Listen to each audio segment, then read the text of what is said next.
The road was quiet that night, the kind of stillness that makes you notice the hum of your own tires. Angela Carter sat behind the wheel, shoulders relaxed, eyes steady on the stretch of asphalt ahead. Her mind was on tomorrow's docket, not on the traffic around her. She was a judge, measured, methodical, someone who lived her life by the rules of order and evidence. Yet out here, under the glow of sodium streetlights and an empty sky, none of that shielded her. Out here, she was just another black woman driving alone. She signaled. She knew she did. Years of discipline made her precise in every move behind the wheel.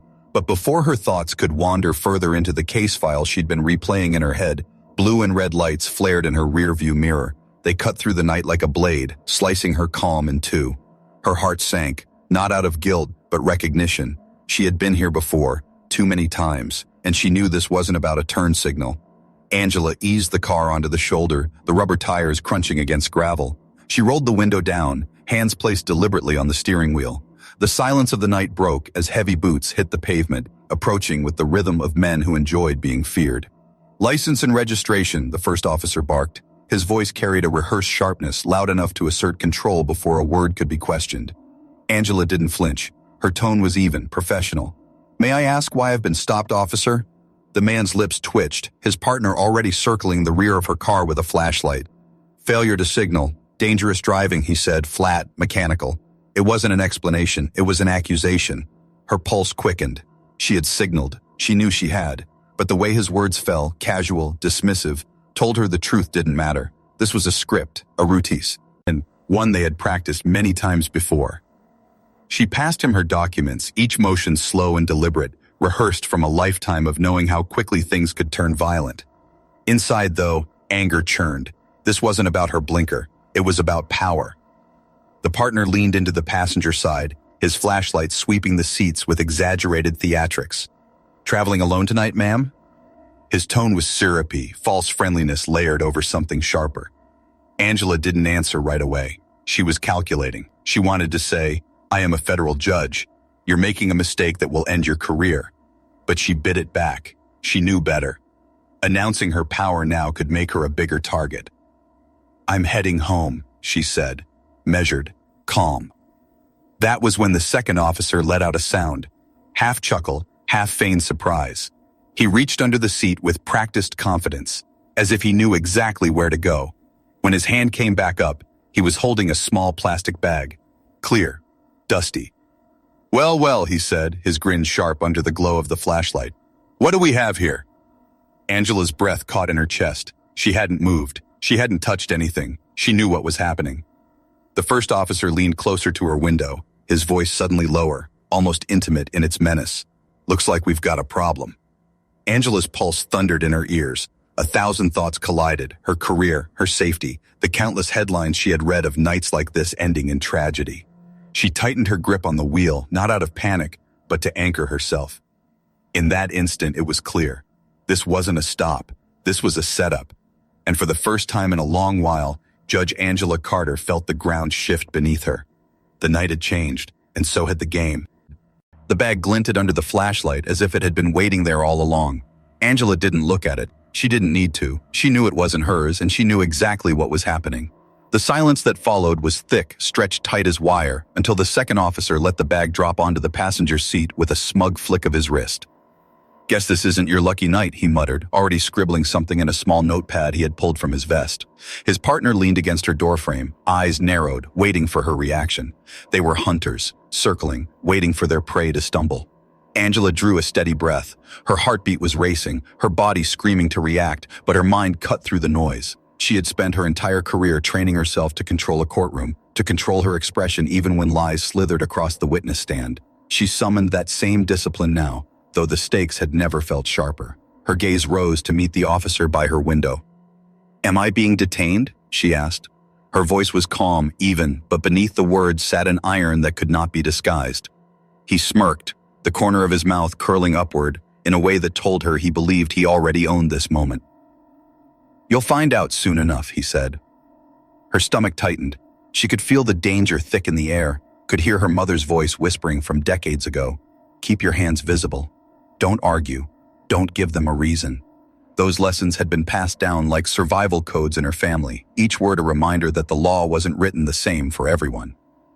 But Angela Carter was not just anyone anymore. She was a judge, a federal judge who had put dirty cops, crooked lawyers, and politicians in their place. Yet here she was, sitting in her own car on a deserted road, reduced to the same fragile position she had. The officer leaned in closer, his breath warm against the night air. His smirk widened. "Lady," he said, voice dripping with disdain, "you'll do what we tell you." Angela's heartbeat thundered. She had been a judge long enough to know this was no longer about law. This was about control. And she was standing at the threshold of a storm she could not yet see the end of.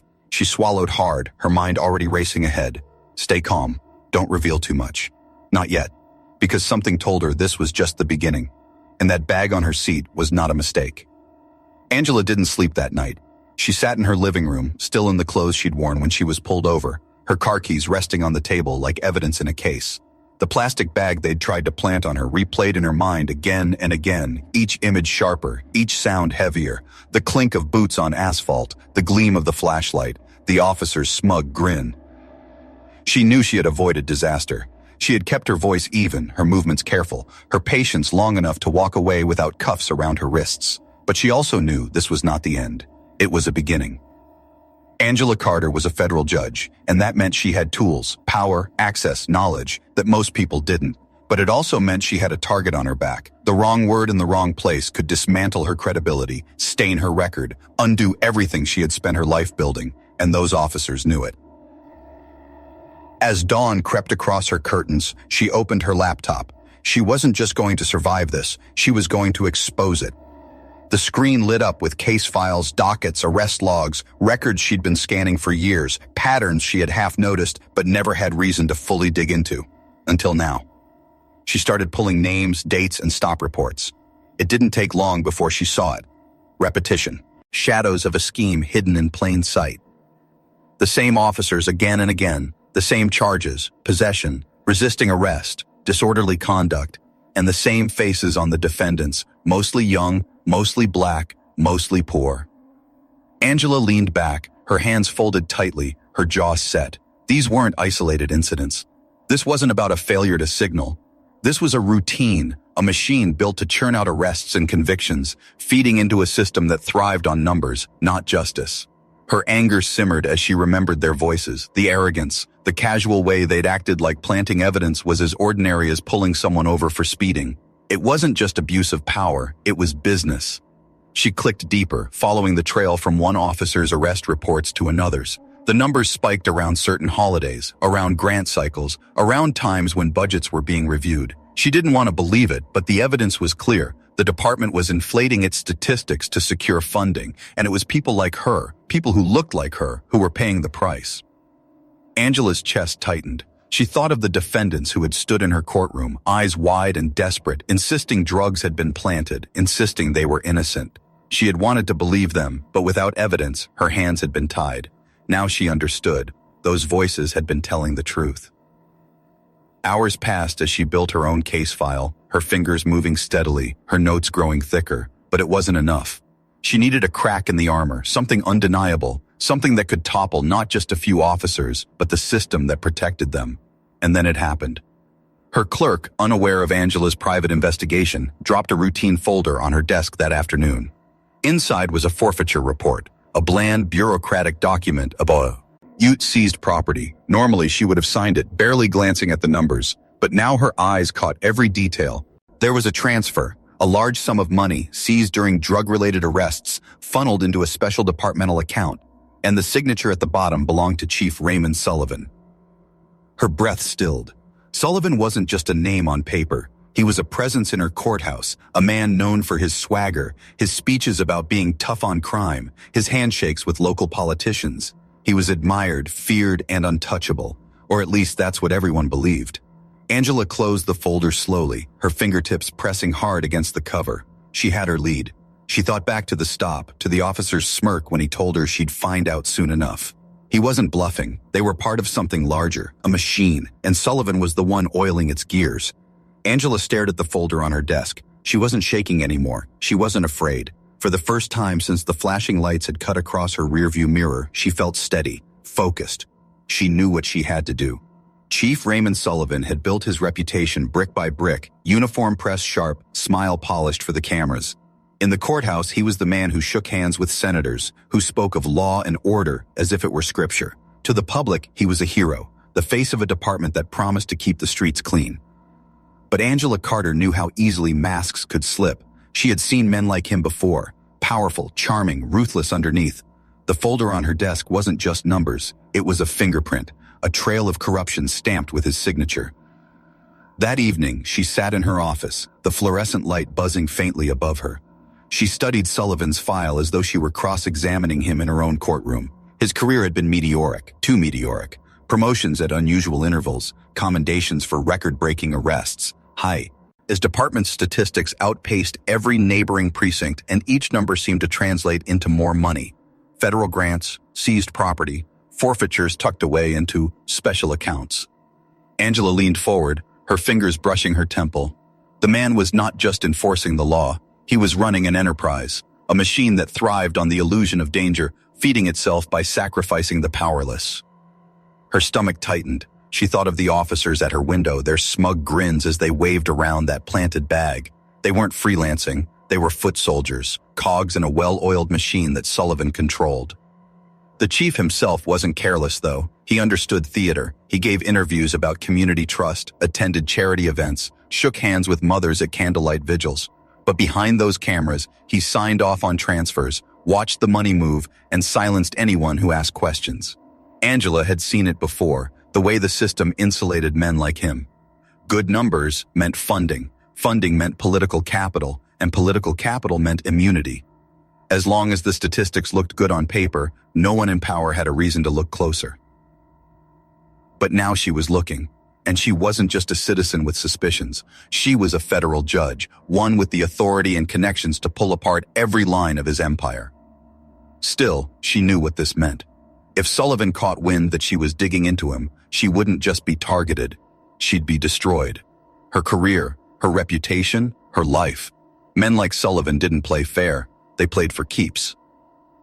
Angela rose from her chair and walked to the window. The courthouse plaza below was quiet, shadows stretching across the stone. She imagined him there, standing in front of a podium, cameras flashing, people clapping. They applauded the very man whose pen had signed away lives. Her phone buzzed on the desk, a text, anonymous. Check the forfeiture accounts. Start with Sullivan. Her pulse spiked. Someone else knew. Someone inside the system was pushing her toward the truth. She sat back down, adrenaline sharpening her focus. She flipped open another folder, then another. Each one was a puzzle piece, and the image was becoming clearer. This wasn't about a few dirty cops cutting corners. This was organized, calculated, and Sullivan was the architect. For a moment, Angela closed her eyes, listening to her own breath steadying in the silence. She felt the fear pressing at the edges of her mind, but she wouldn't let it win, not this time. Because in her gut she knew, Raymond Sullivan wasn't just the man who kept the machine running, he was the machine. And if she was going to take him down, she'd need to move carefully, like a surgeon cutting into something malignant, knowing that one wrong incision could bleed her out. Somewhere out there, Sullivan already knew she was asking questions, and she could almost hear his voice in her head, low and dangerous. Handle it. The storm was no longer coming. It was here. The trap was set before Angela even realized it. It started with the smallest flickers of warning, a car that seemed to shadow her on her drive home, a stranger lingering a little too long in the courthouse parking lot, a call that disconnected the moment she answered. Each incident could have been brushed off, but together they painted a picture she could not ignore. Someone was watching. Someone wanted her to know. By the third night, her nerves were taut, her body humming with awareness. She gripped the wheel tighter as she turned onto the narrow stretch of road that wound past the outskirts of town.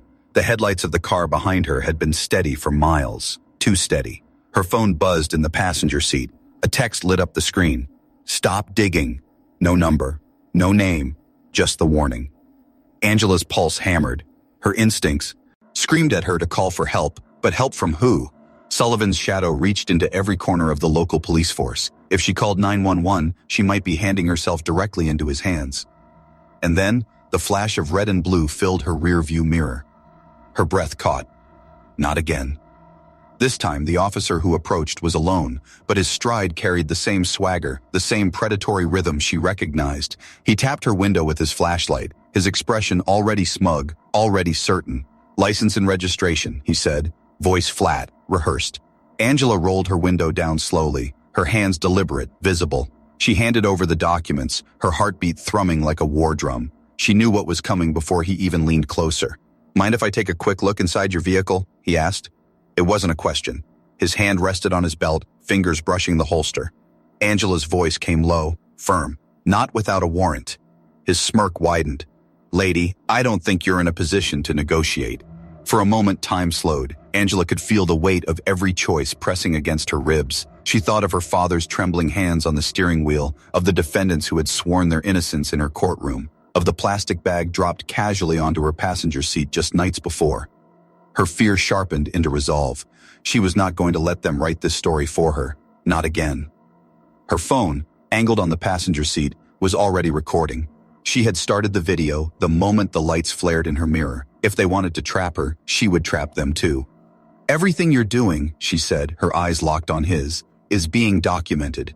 The officer's jaw tightened. His flashlight beam flicked around her car, searching, calculating. He wanted to plant something. She could see it in the way his hand. Dee lingered at his side, the way he shifted his stance as though waiting for her to make a mistake. But the phone sat there, its red light glowing like a silent witness. The air between them thickened, a standoff. Finally, with a hiss of frustration, he shoved her documents back into her hand. "Watch yourself," he muttered. "Next time, you won't be so lucky." And just like that, he was gone, sliding back into his cruiser, tires spitting gravel as he sped away. Angela sat frozen, her knuckles white against the steering wheel. The silence that followed was louder than any siren. She knew what this meant. They weren't just trying to scare her. They were testing her, pushing boundaries, measuring how far they could go before breaking her.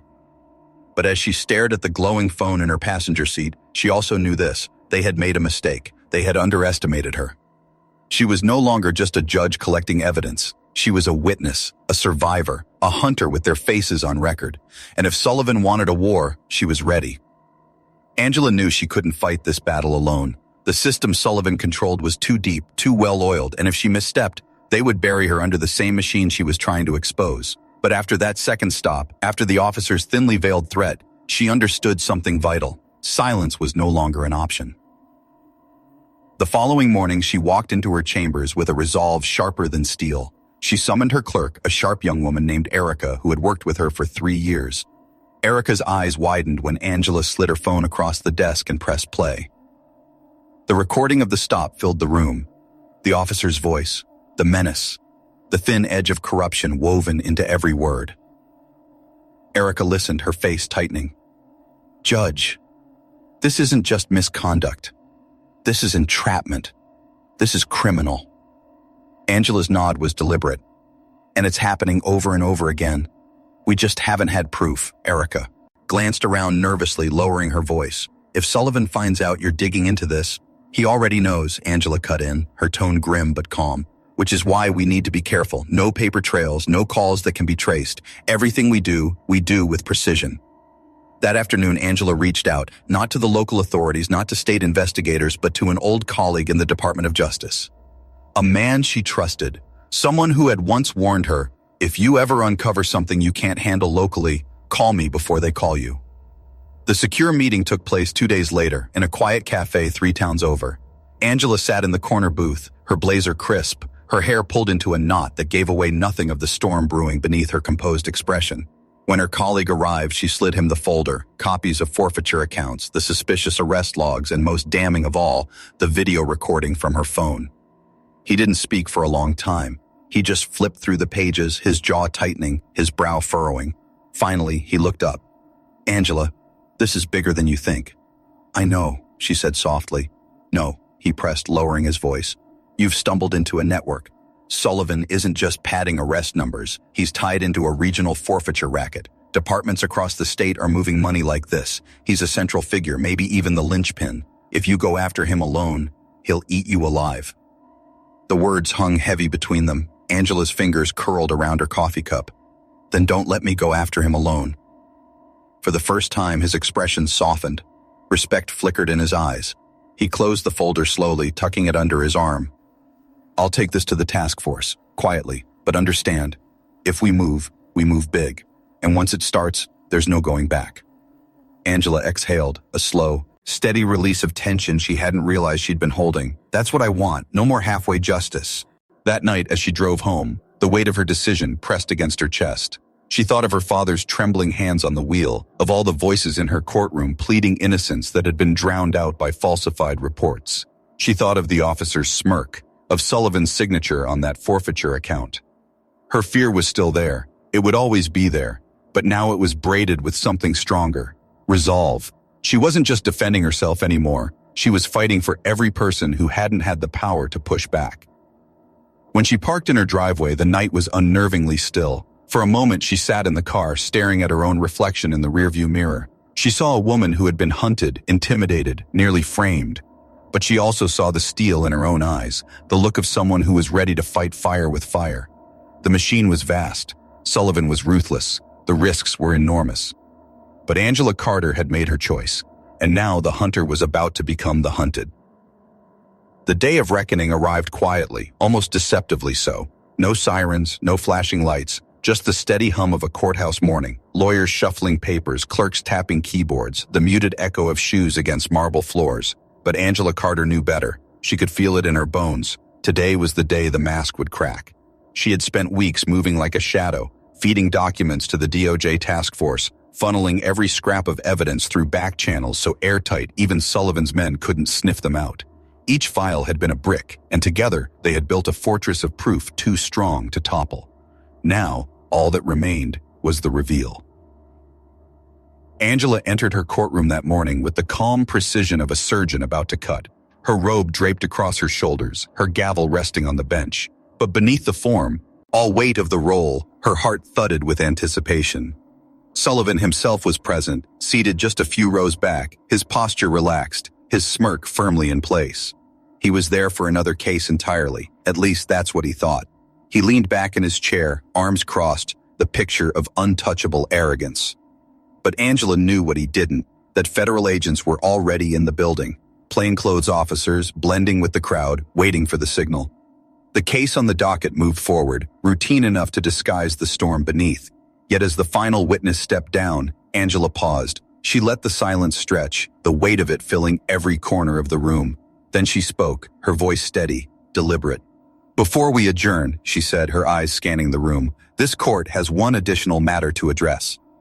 Her clerk stood, handing her a sealed folder. Angela opened it slowly, every movement measured. She could feel Sullivan's gaze on her, his smirk faltering just slightly, suspicion creeping in. "This bench," Angela continued, her voice carrying, "has received credible evidence of systemic misconduct within the police department, evidence that includes falsified reports, planted evidence, and financial improprieties tied directly to asset forfeiture accounts."